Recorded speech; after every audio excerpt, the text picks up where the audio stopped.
안녕하세요. 심리 커뮤니케이션 자기계발 전문가 오수영입니다.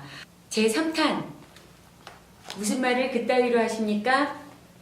욱하지 않고 상처받지 않는 직장인 생존대화법에 대해서 알려드리도록 하겠습니다.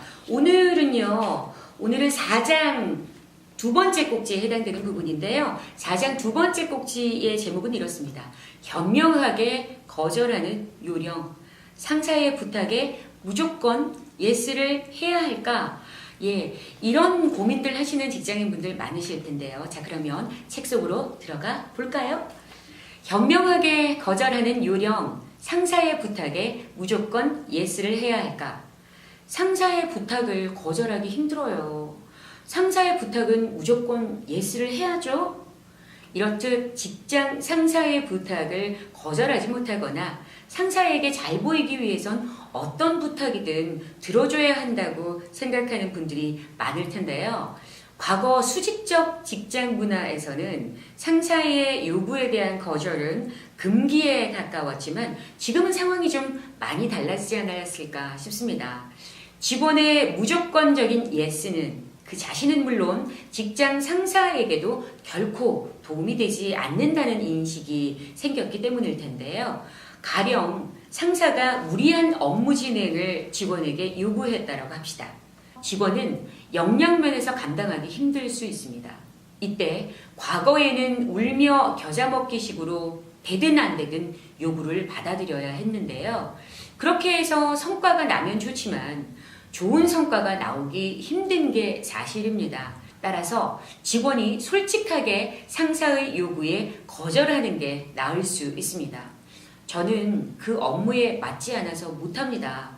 이렇게 분명하게 거절하면 상사는 다른 대안을 찾을 수 있으니까요. 이렇게 해서 실질적인 업무의 성과를 낼 수 있습니다. 요즘에 성공한 리더는 조직원으로 예스맨을 두기보다는 과감하게 노라고 말할 줄 아는 직원을 선호한다고 합니다.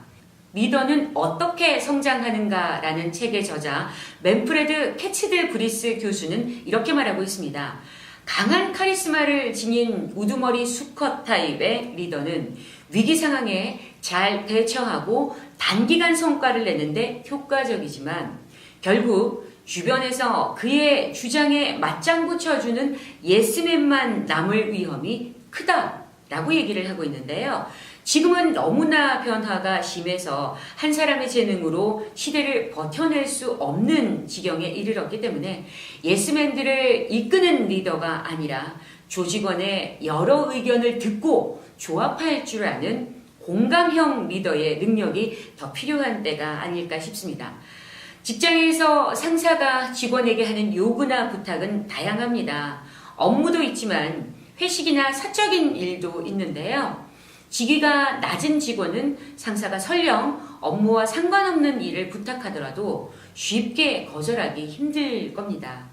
거절을 했다가 밉상으로 찍힐까봐 우려되기 때문일 텐데요. 이때 필요한 게 현명하게 거절하는 요령입니다. 상사의 감정을 해치지 않으면서 효과적으로 거절하는 요령은 다음과 같습니다.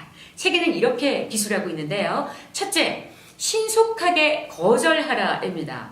마음이 약한 나머지 단칼에 거절하지 못하게 되는 게 현실일 텐데요. 그래서 우물쭈물 하다가는 거절을 하지 못하게 되는 경우가 있죠. 따라서 무리한 요구와 부탁을 들어줄 수 없다고 생각될 때는 그 즉시 거절 표시를 하는 게 좋습니다. 절대 생각할 시간을 좀 주십시오 라고 뜸을 들이는 것은 옳지 않다라고 보시면 되겠습니다. 둘째, 자신에게 부탁을 한 상사에게 저를 생각해 주셔서 감사합니다 라고 감사 표시를 하는 겁니다. 자신에게 부탁을 했다는 건 자신을 신뢰하고 주목하고 있다라는 징표라고 볼 수가 있는데요. 그러므로 이에 대해서 고마움을 표시하는 것은 중요한 좋은 거절 방법 중에 하나입니다.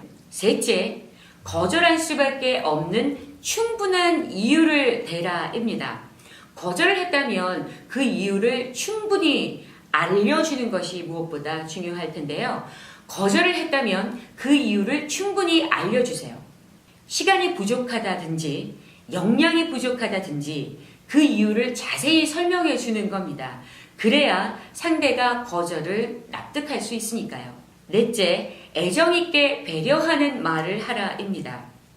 거절로 인해 상사가 무한당하지 않게 배려하는 것이 중요합니다. 이때 죄송합니다. 안 됐습니다. 라고 말을 해주면 상사는 불편한 감정이 풀리게 됩니다. 다섯째, 가능하면 대안을 제시하라입니다. 거절하지만 대안을 제시하는 게 좋습니다. 그러면 상대는 거절당했지만 결국 대안을 통해 문제를 해결할 수 있는 거죠. 예를 들면 이렇습니다. 책에는 이렇게 기술을 하고 있는데요. 직접 도와줄 수 없지만 그 대신 제가 자료를 빌려드릴 수 있습니다. 저는 시간이 안 돼서 못하지만 다른 동료를 추천해 드릴 수 있습니다. 이번 달에는 안 됩니다만 하지만 다음 달에는 해드릴 수 있습니다.